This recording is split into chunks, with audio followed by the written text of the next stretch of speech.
Olá, meus irmãos, graça e paz da parte de Deus, nosso Pai, do nosso Senhor e Salvador, Jesus Cristo. Vamos refletir um pouquinho na palavra de Deus, meus irmãos, pensando sobre o homem de dores, segundo a profecia do profeta Isaías, no capítulo 53, verso 3. Isaías está falando do Messias, dizendo que ele seria um homem de dores. Hoje nós sabemos que o Messias é o Senhor Jesus, né? Então Isaías diz acerca dele que ele era desprezado e o mais indigno entre os homens, homem de dores, experimentado nos trabalhos e como um de quem os homens escondiam o rosto, era desprezado e não fizemos dele caso algum. 700, meus irmãos, é o número de anos de antecedência com que Isaías profetizou acerca de Jesus. Fez essa e outras profecias acerca de Jesus. Para os irmãos terem uma noção do que é isso, o Brasil ainda não tem 700 anos que foi descoberto. E quando ele chegar a 700 anos, nenhum dos mais de 200 milhões de brasileiros que existem hoje estarão vivos. Não é fantástico, meus irmãos, o fato de essa e outras profecias, especialmente as sobre Jesus, se cumprirem à risca? Vamos ver algumas dessas profecias. Eu vou citar para os irmãos algumas que nós encontramos no livro Fatos sobre Jesus, de John Ackberg e John Weldon. Elas estão lá nesse livro, mas na verdade eles estão apenas apontando aquilo que está nas Escrituras acerca de Jesus. Então, lá no livro Os Fatos sobre Jesus, John Ackberg e John Weldon, eles dão destaque à profecia acerca do fato de que Jesus nasceria de uma virgem, o Messias nasceria de uma virgem. A profecia está em Isaías 7,14, onde lemos: portanto, o mesmo Senhor vos dará um sinal. Eis que uma virgem conceberá e dará à luz um filho, e será o seu nome Emanuel. O cumprimento dessa profecia, meus irmãos, nós podemos verificar em Mateus capítulo 1, versículos 18 a 23, onde o evangelista Mateus registra da seguinte forma: ora, o nascimento de Jesus Cristo foi assim. Estando Maria, sua mãe, desposada com José, antes de se ajuntarem, achou-se ter concebido do Espírito Santo. Então José, seu marido, como era justo e a não queria infamar, intentou deixá-la secretamente. E projetando ele isto, eis que em sonho lhe apareceu um anjo do Senhor, dizendo: José, filho de Davi, não temas receber a Maria, tua mulher, porque o que nela está gerado é do Espírito Santo. E ela dará à luz um filho, e lhe porás o nome de Jesus, porque ele salvará o seu povo dos seus pecados. Tudo isso aconteceu para que se cumprisse o que foi dito da parte do Senhor pelo profeta, que diz: eis que a virgem conceberá e dará à luz um filho, e ele será chamado pelo nome de Emanuel, que traduzido é Deus conosco. Então está aí a profecia de que o Messias nasceria de uma virgem e também aí o cumprimento registrado lá no Evangelho de Mateus. Também, meus irmãos, nós encontramos profecia para a Galileia. Em Isaías 9, 1 e 2, lemos assim: mas a terra que foi angustiada não será entenebrecida. Ele envileceu nos primeiros tempos a terra de Zebulon e a terra de Naftali, mas nos últimos a enobreceu, junto ao caminho do mar, além do Jordão, a Galiléia dos gentios. O povo que andava em trevas viu uma grande luz, e sobre os que habitavam na região da sombra de morte resplandeceu a luz.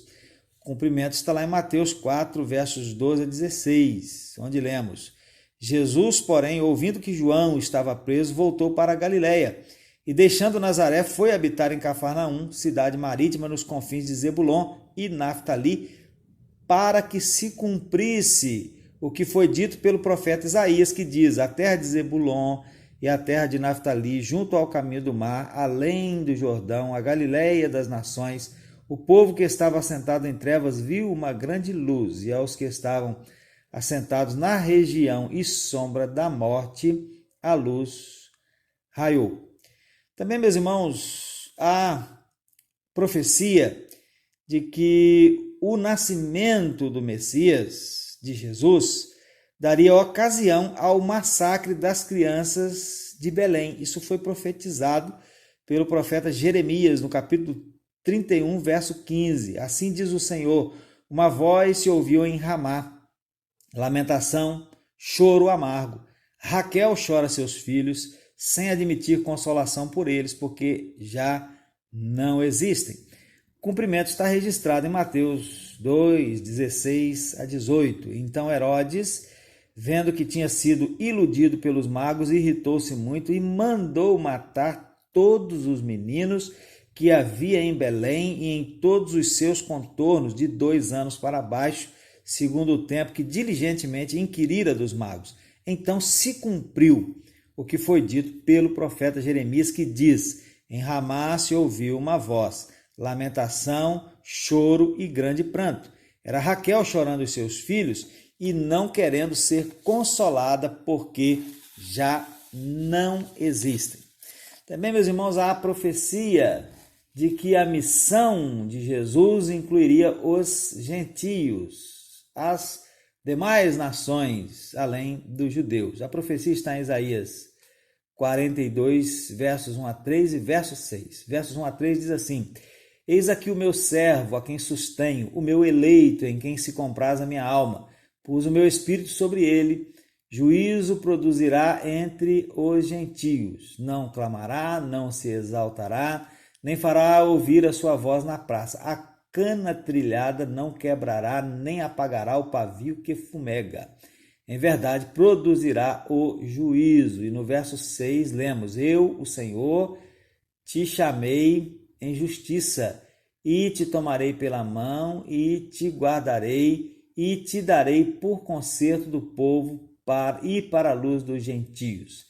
E o cumprimento, meus irmãos, nós o vemos em todos os evangelhos, porque em todos os evangelhos nós vemos Jesus salvando gentios. Lá no Evangelho de João, no capítulo 1, nós lemos que a todos quantos o receberam, a todos, judeus e gentios, deu-lhes o poder de se tornarem filhos de Deus. Também, meus irmãos, há a profecia de que o ministério de Jesus incluiria libertação física. Isaías 61, versos 1 e 2, lemos que o Espírito do Senhor Jeová está sobre mim, porque o Senhor me ungiu para pregar boas novas aos mansos.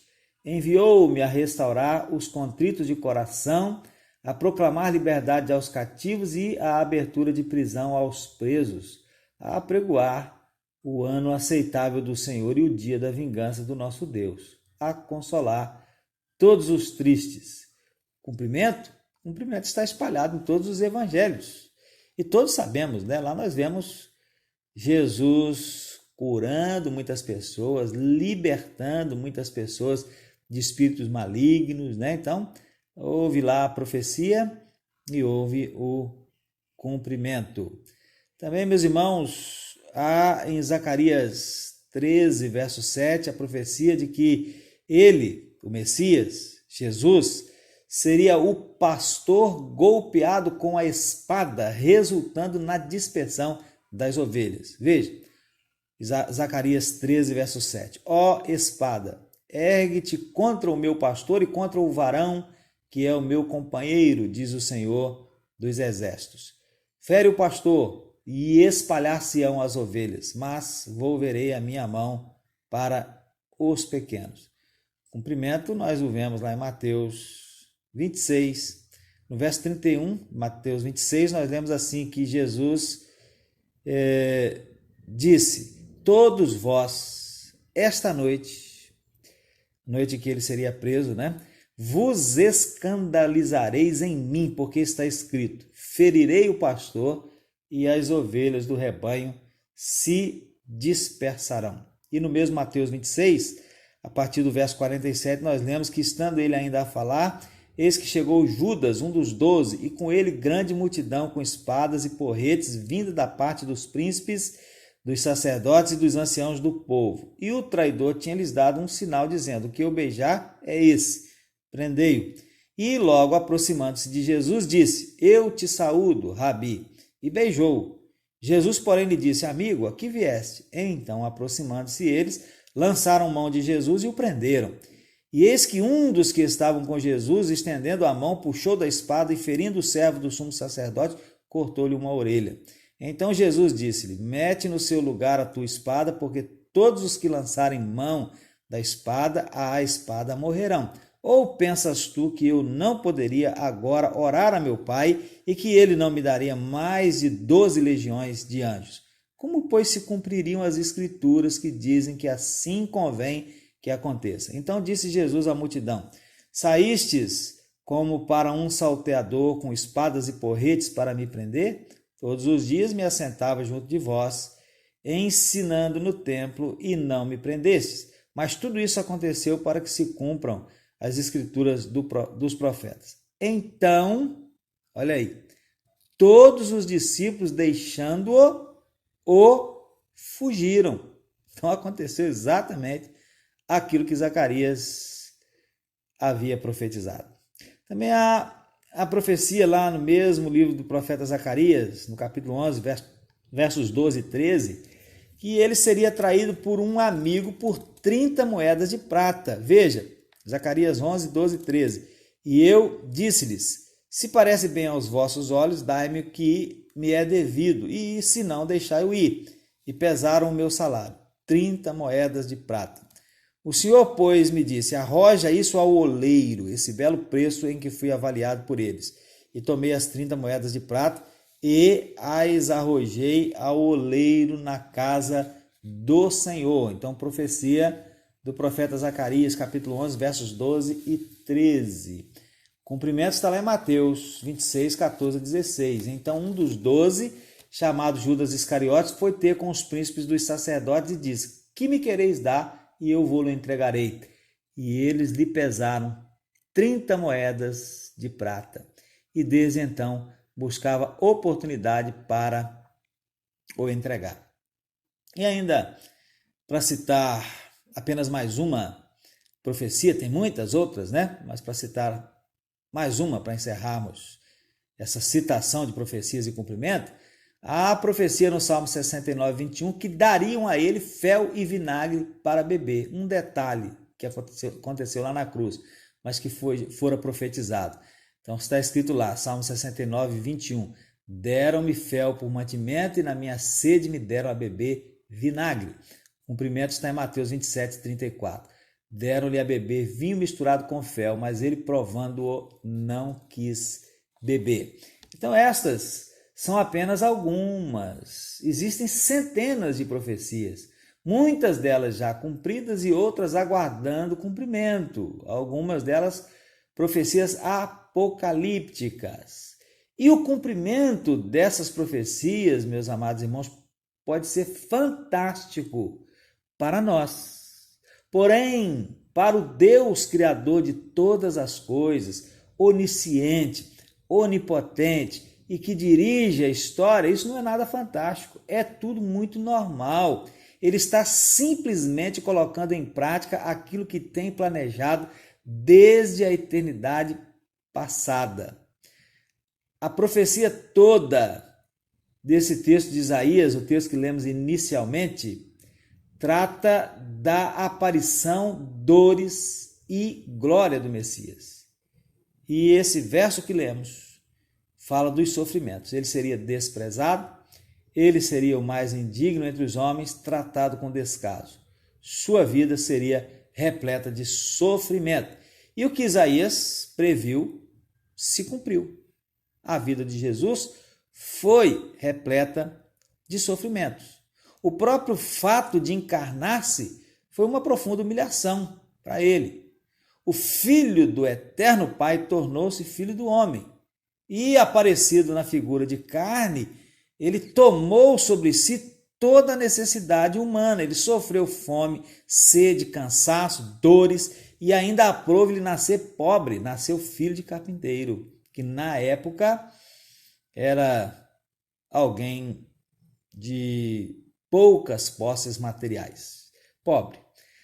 A sua vida terrena, a vida terrena de Jesus, começou com perseguição. Herodes, diabolicamente inspirado, queria de qualquer jeito eliminá-lo. Você pode constatar isso lá em Mateus capítulo 2. E Jesus também foi ultrajado, insultado. Os seu povo, não receberam e não o reconheceram. Trataram-no como um malfeitor e chamaram-no de glutão e bebedor de vinho. Lá em Mateus 11:19. Lá em Nazaré, está registrado em Lucas 4:29, quiseram jogá-lo de um penhasco. Além disso, ele se submeteu a ser provado pelo diabo e finalmente morreu como um malfeitor na cruz. Então aquilo que Isaías profetizou aconteceu. A vida de Jesus ela foi repleta de sofrimentos. Mas, meus irmãos, prestem bem atenção nisso, né? Os sofrimentos pelos quais Jesus passou tiveram propósitos pré-definidos. Tudo que Jesus sofreu, ele sofreu por nossa causa. Ele sofreu em nosso favor. Tem uma história bem interessante que fala sobre um homem que caiu num poço e não podia sair, porque o poço era um pouquinho fundo e ele, ao cair, quebrou a perna. Então um religioso passa, olha e diz: ah, deve ser o seu destino. O outro diz assim, passa, olha e diz: olha, muita coisa errada você deve ter feito para isso acontecer com você. Mas aí vem Jesus, olha, e desce ao poço, põe o homem nos seus ombros e o tira de lá. Foi para isso que ele veio. Nos evangelhos, meus irmãos, nós encontramos, contada por Jesus, a parábola do bom samaritano. Os religiosos passam de largo quando avistam uma pessoa ferida e caída à beira da estrada, mas um samaritano para e o socorre.